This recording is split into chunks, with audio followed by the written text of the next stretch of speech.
Hey friends, it's another episode of Azure Friday, except we're Azure Friday on the go. We're here at the Build Conference in Seattle. I'm here with Jon Chu, a program manager on the live share team. Hi. How's it going? I'm doing well. Did you make the biggest booth just to make all the other booths feel bad about themselves? Yeah, we wanted to show how great live share is and show it with everyone so they can join in and share all the collaboration goodness. Mm-hmm. Now I've used live share and I'm a freaking fan. It's amazing. I get to use my IDE and my colors and my fonts because I'm not sharing pixels, right? I'm sharing something else. Yeah, exactly. You're sharing the code as it is on your machine. It's configured in the way that you like with your editor, and it's shared to whoever that you want to share your code with, and it's configured in their editor so they don't have to change any settings, pull anything from any repos, or set up anything to configure.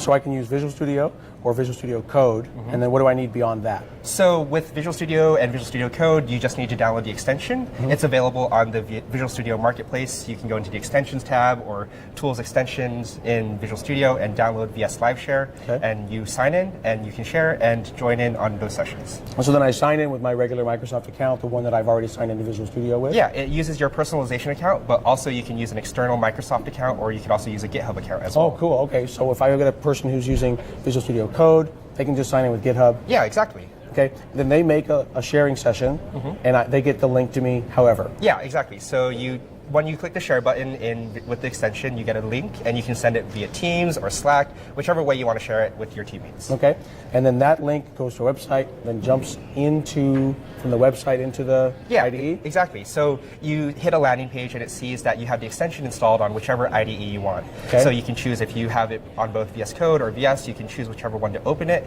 and it opens that editor, and it joins into the session.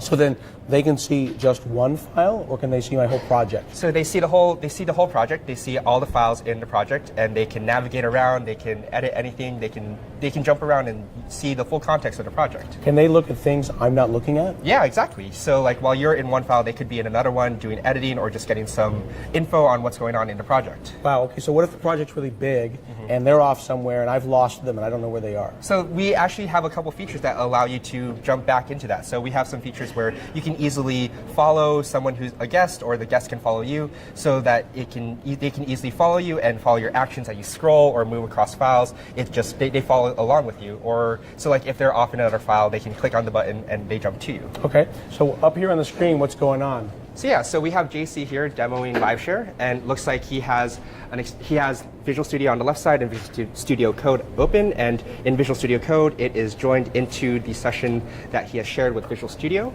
Now, interesting, on the left he's moving his mouse and he's clicking around, and I can see on the right hand side the remote person can see his cursor. Yeah, exactly. So you get to see each other's presence in the project. So you see the cursors, the highlights, and as well. Oh wow! Moving Okay, around. that's cool.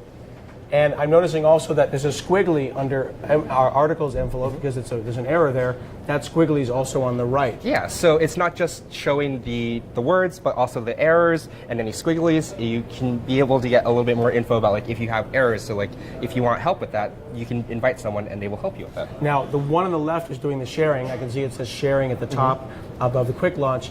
But the one on the right, if that's someone on a Mac, with Visual Studio Code, or on Linux, do they have to have all this stuff installed? Because he's working on .NET. Yeah. They have to install .NET? So no, that's the beauty of live share, is that you don't have to have anything configured. So from the host, it forwards everything that you need. So you don't need to set up any workloads or download any packages to be able to share and collaborate. So then that means that the squiggly is coming from the sharing world. Yeah, exactly. It's the squigglies, it's the language service, so IntelliSense or code completions or go to definition, all those kinds of things are forwarded from the host machine. Wow, okay, so it's not just text file sharing, it's context, it's IntelliSense, it's squigglies, it's everything. Yes, exactly.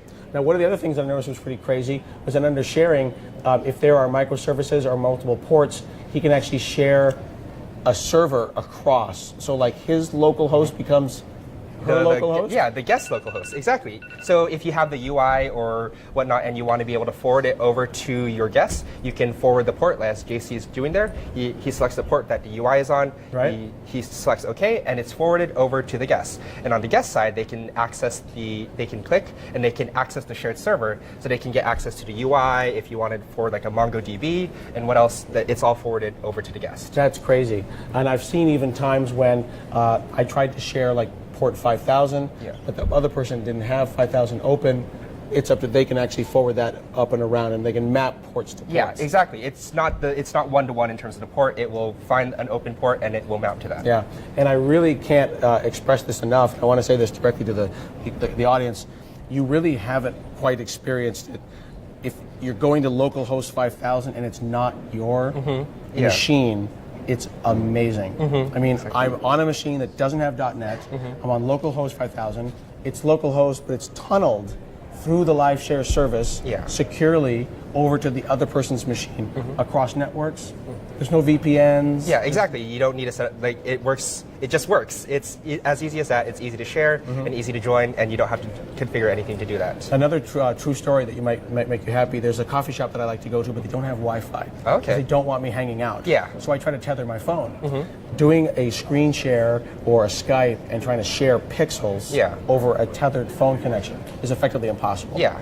I'm now hanging out more at that coffee shop because I can use live share and a regular phone call, and they can see what I'm working on. It's absolutely amazing. Nice. Yeah, we've actually had we've tested it out where we've had people in airplanes and using airplane Wi-Fi and being able to share, and it works great on those as well. That's really cool. I'm actually going to be getting on an airplane after this, and I'm going to try just that. Yeah, definitely. Very cool. So where can people sign up and learn about Yeah, share? so you can find out more at aka.ms/VSLS to download the extension and get a little bit more info about VS Live Share. So aka.ms/VSLS. Yes. Visual Studio Live Share. Exactly. Fantastic. I am learning all about Visual Studio Live Share and Azure underneath it here on Azure Friday.